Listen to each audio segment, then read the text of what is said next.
नमस्कार, मी श्रेया शेट्टी आपल्या सर्वांचं स्वागत करते डॉक्टर भास्कर शिंदे सरांच्या AIB PCMB क्लासेसमध्ये.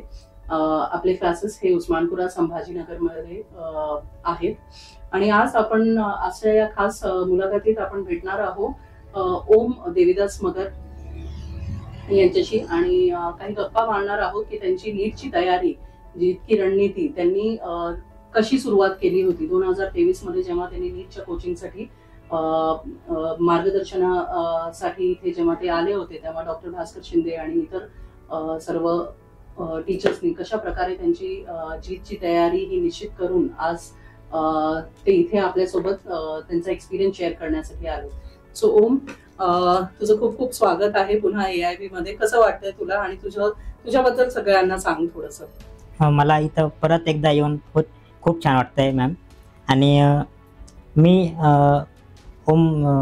10th मध्ये असताना पासून माझं एक स्वप्न होतं की मला डॉक्टरच बनायचं आहे. तर त्यासाठी बायोलॉजी हा विषय खूप महत्त्वाचा आहे, कारण की स्कोरिंग सगळ्यात जास्त होती ती बायोलॉजीमधनं, कारण 360 मार्क्स बायोमधून आपल्याला भेटतात.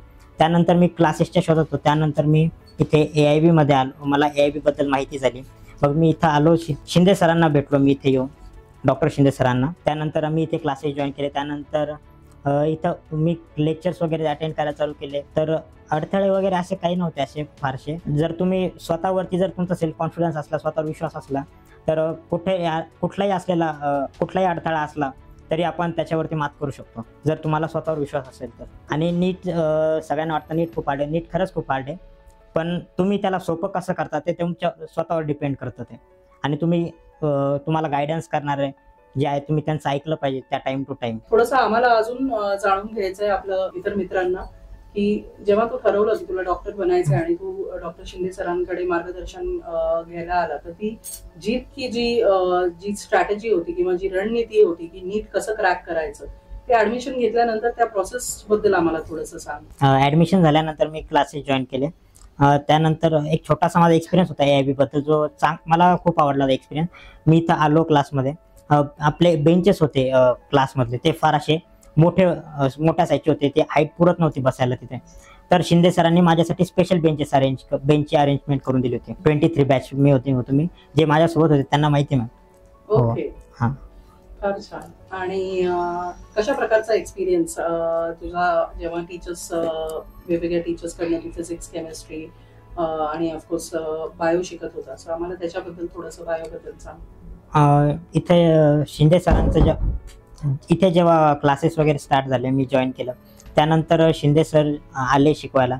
त्यानंतर जे माझे कॉन्सेप्ट पहिले, म्हणजे मला ज्या गोष्टी कळत नव्हत्या, जे कॉन्सेप्ट क्लिअर नव्हते, ते शिंदे सरांनी इतक्या चांगल्या पद्धतीने शिकवल्या सांगितल्या.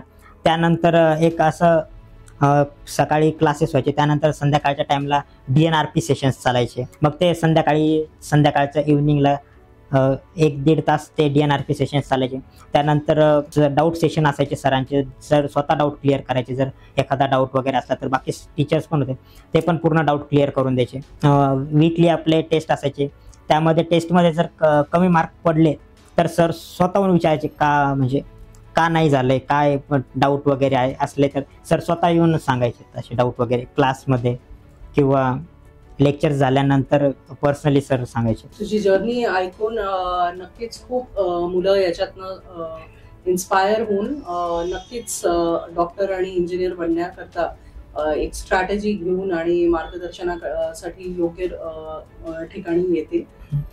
So thank you very much Om for sharing your experience with all of us. Thank you.